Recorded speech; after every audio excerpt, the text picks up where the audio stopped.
रामपुर पहुंचे शंकराचार्य, भव्य स्वागत के बीच अयोध्या और लिंग परीक्षण पर दी बेबाक राय।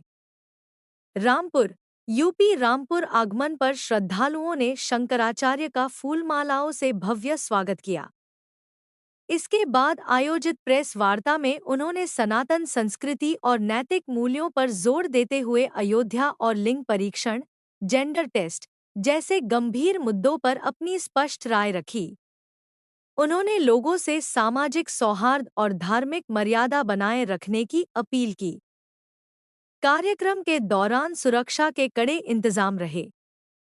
Bureau report, Rampur team, GS Bhavna Goswami, Sushila, Sandhya, Bhanupriya, Bhakti प्रिया।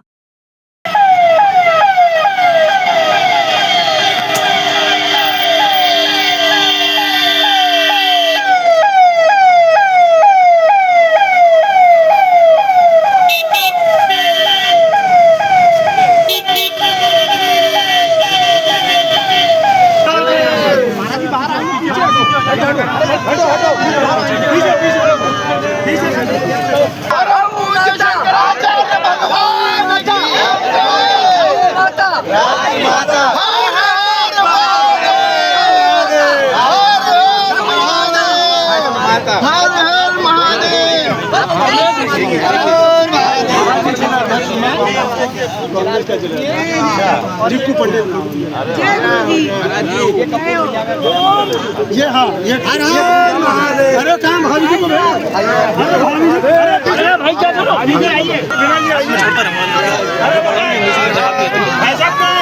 संतोष भाई साहब ये बेटा संतोष भाई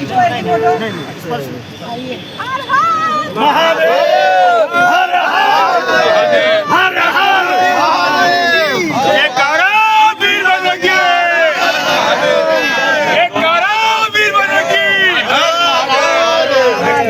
दोनों हाथ उठा लीजिए। हाँ, संकल्प करना है, घोषणा करनी है। बोलो मैं आज के शुभ दिन बड़े उत्साह से बड़े उल्लास से घोषणा करता हूँ कि गाय मेरी माता है, मेरी गौ माता को कोई पशु कहे तो मुझे चोट लगती है। उत्तर प्रदेश की सरकार से अनुरोध है कि ये काम न करे। जल्दी से जल्दी गौ माता को मेरी गौ माता को सूची से हटाकर राज्य माता के रूप में घोषित करे। हमने ये प्रण लिया है आने वाले चुनाव में गौ माता की रक्षा के लिए मतदान करूंगा। जिस पार्टी को जिस नेता को मेरा वोट चाहिए गौ माता को माता के रूप में घोषित करके तभी हमारे दरवाजे आए, नहीं तो कृपया ना आए, क्योंकि हम ऐसे नेताओं का स्वागत करने में हम नहीं है। चोरी को लेकर इस पर सर आपका क्या कहना है?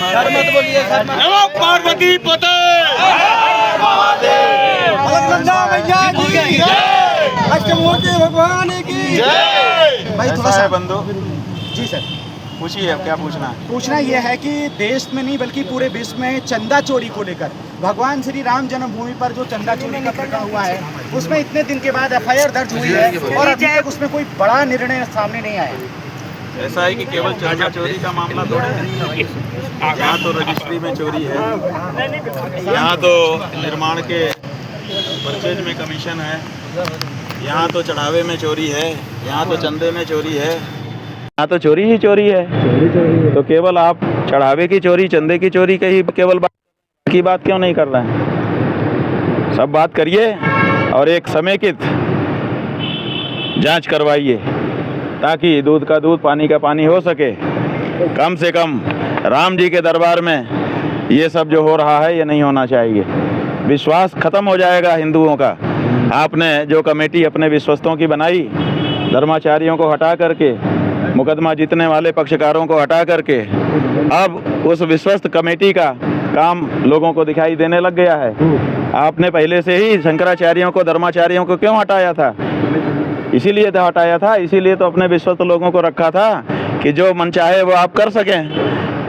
अब उसका भांडा फूट चुका है, इसलिए आपको अब इस बारे में समय की जांच की जरूरत है। सर 2027 के चुनाव में इसका कोई असर पड़ेगा? सर मत कहो, ये अंग्रेजी है, ये गाली जैसी लगती है हमको। महाराज की सरकार भी है और महाराज जी ने अभी इस लेवल पर जो जांच बिठाई है और बहुत लोगों की उम्मीदें थी कि बहुत बड़ी कार्रवाई होगी, लेकिन इतने दिन के बाद एफआईआर दर्ज हुई। बात यह है कि नृपेंद्र मिश्रा जी का वक्तव्य आप लोगों ने दिखाया था टेलीविजन पर, जब ये कमेटी गठित हुई थी जिसको एसआईटी आप लोगों ने कहा। पहली बात तो ये है कि ये एसआईटी हो नहीं सकती थी। एसआईटी में जो आई है उसका मतलब फुल फॉर्म होता है इन्वेस्टिगेशन। इन्वेस्टिगेशन बिना एफआईआर के शुरू नहीं हो सकता। ये पुलिस वाले इंस्पेक्टर साहब खड़े हैं, पूछ लो। विदाउट एफआईआर इन्वेस्टिगेशन आगे बढ़ ही नहीं सकता है, इसलिए इसको इन्वेस्टिगेशन कहना गलत था, एसआईटी नहीं थी ये।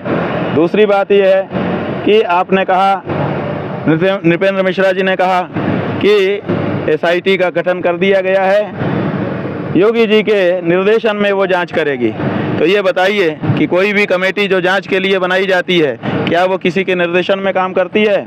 और अगर वो किसी के निर्देशन में काम कर रही है, इसका मतलब है कि वो स्वतंत्र नहीं है, और जांच तो स्वतंत्र ही होती है, स्वतंत्रता के बिना जांच नहीं होती है। इसलिए सब केवल खेल है, ये केवल टाइम काटा जा रहा है। उसके बाद कहीं ना कहीं बम पटकेंगे, कहीं ना कहीं कुछ ऐसा करेंगे, आपके कैमरे सब वहाँ जाएंगे और मामला टाइम फिर से वहीं जहाँ का तहाँ हो जाएगा। स्वामी जी, नागरिकता को लेकर क्या कहेंगे? नागरिकता 2 लोगों ने इस्तीफा दिया है।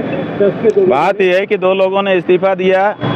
सबसे पहले देखिए, रुपए पैसे का मामला था, कोष का मामला था, तो सबसे पहले तो कोषाध्यक्ष के ऊपर कार्रवाई होनी चाहिए थी।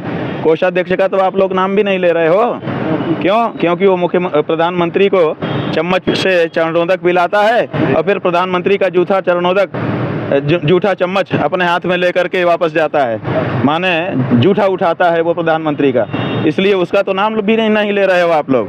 जबकि कोष में गड़बड़ी हुई है तो सबसे पहले कोषाध्यक्ष का नाम आना चाहिए। कहाँ है गोविंद देवगिरी का नाम? क्यों नहीं लेते हो? क्यों उनको बचा रहे हो आप लोग? बताओ। आदि शंकराचार्य जी महाराज की जय। आदि शंकराचार्य महाराज जी की जय। तो जो है विदेश मंत्रालय ने पासपोर्ट खत्म कर दिया। क्या चीज? नागरिकता को लेकर क्या कहेंगे? बात यह है कि कहा जा रहा है कि पासपोर्ट जो है वो नागरिकता का प्रमाण पत्र नहीं है, आधार कार्ड नागरिकता का प्रमाण पत्र नहीं है, वोटर आईडी कार्ड भी नहीं है। इसका मतलब केवल भाजपा की सदस्यता का जो प्रपत्र है अब वही नागरिकता का कार्ड है। पहले जो भाजपा का विरोध करता था तो ये लोग कहते थे ये नक्सली है, ये जो है कांग्रेसी है, ये सपाई है, ये बसपाई है। अब वो सब फेल हो गया। अब जो भाजपा का सदस्य होगा वही भारत का नागरिक है, बाकी को भारत की नागरिकता भी अब नहीं मिलेगी। गजब का मौका आ गया है। इसका मतलब क्या हुआ? अरे आप कह रहे हो कि ये अगर नागरिकता का प्रमाण नहीं है तो जो नागरिकता का प्रमाण है उसका भी तो उल्लेख उसी समय करना चाहिए। आप वो क्यों नहीं बताते हो? अच्छा, आप 2027 में ओवैसी जी को क्या देखते हैं? हम किसी को कुछ नहीं देखते हैं, हम धार्मिक व्यक्ति हैं। हम यही देखना चाहते हैं कि हमारे हिंदुओं के माथे ये जो पशु हत्या और गौ हत्या का पाप लगा रही हैं ये सरकारें हमारा वोट लेके, ये नहीं लगना चाहिए। अब की बार हमारा हिंदू निष्पाप रहेगा, पापियों को वोट नहीं देगा, सीधी बात। स्वामी जी, ट्रस्ट ने ये कहा है कि जो आरोप लगे हैं, एक तो सनातनियों को ये उनके खिलाफ लांछन लगाया जा रहा है, लीक हो जाती है।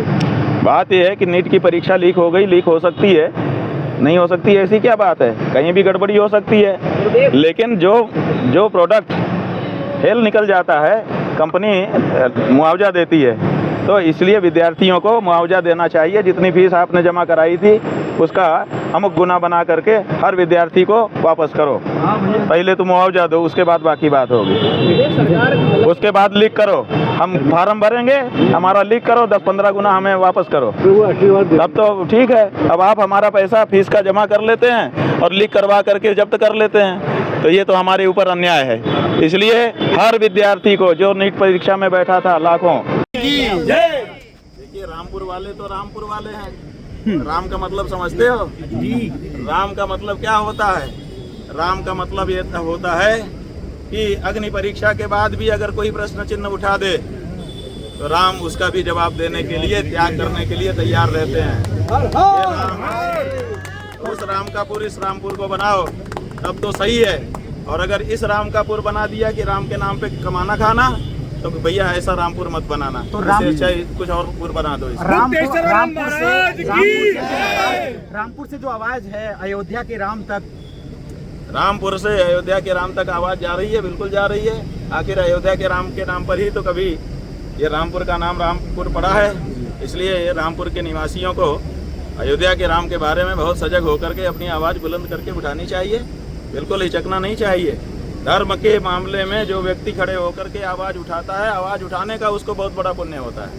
आजम खान के प्रकरण पर क्या कहते हैं? हाँ जी, आजम खान जो है यहाँ आजम खान के प्रकरण में हमारा क्या लेना देना है? अगर लेना देना हो तो बताओ, हम हमारा कोई लेना देना हो तो विश्व का गौ माता की जय गौ माता मुक्तेश्वरानंद महाराज की। बोलने का हक कहाँ रहा जी? जिस ट्रस्ट के बारे में, जिस ट्रस्ट के सीसीटीवी में 40 दिन में 70 चोरी के प्रमाण, बहुत सजग होकर के अपनी आवाज़ बुलंद करके उठानी चाहिए, बिल्कुल हिचकना नहीं चाहिए। धर्म के मामले में जो व्यक्ति खड़े होकर के